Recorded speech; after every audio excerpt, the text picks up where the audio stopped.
People are playing Star Wars Battlefront 2 again, and I think we should talk about that. Between the success of Andor and Fortnite's popular Star Wars season, fans have been hungry for some Star Wars multiplayer lately, and they've been flocking to Battlefront 2. In fact, the servers have never been busier.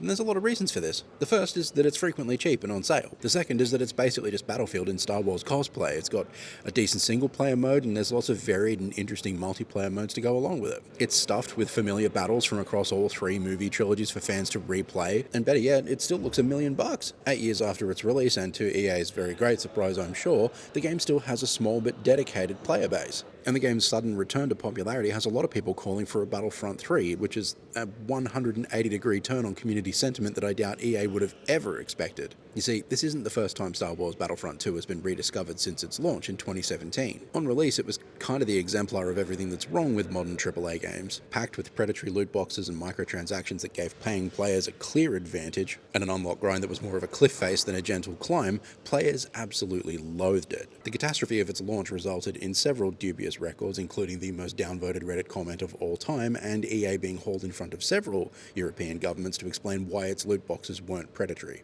This infamously resulted in EA telling the UK government that its loot boxes were surprise mechanics, and that they were, quote, quite ethical and fun. Indeed, the blowback around Battlefront 2's launch was so intense that it drew the eye of Disney itself. You see, at the time, EA had an exclusivity deal with Disney to produce Star Wars games. It was a 7-year contract that EA mostly squandered. Feeling that EA was taking too long to address the game's problems and that the blowback was tarnishing an important IP, Disney urged EA to do something about the problem. Reports vary on what Disney actually said to EA at the time, but it's hard not to imagine that it was anything other than an ultimatum, right? Fix this or the exclusivity deal is over. The dev team at DICE was sent scrambling to reduce the amount of monetization already in the game, but unfortunately the damage was done. But even as players left in droves, the dev team slowly but surely whipped Battlefront 2 into the kind of game it should have been in the first place. The monetization was eventually ripped out entirely, and the full complement of DLC unlocked for everyone. And by the time the game pushed its final updates around the rise of Skywalker in 2019, it had become a different game. It was a genuinely excellent multiplayer shooter. And now, every year or so, another batch of gamers realizes that the servers are still active, grab the game on a discount, and realize what a banger it eventually became. Has this harsh lesson with a happy ending taught EA anything about microtransaction and live service? Let's be real, no,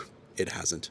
But it should have. Give that long-suffering DICE team props for everything they went through. They pulled off a pretty miraculous redemption arc while no one was watching, and they deserve their flowers. It's a testament to that hard work that people are still playing today. And yeah, give us Battlefront 3. Just maybe take the Helldivers 2 approach to monetization this time.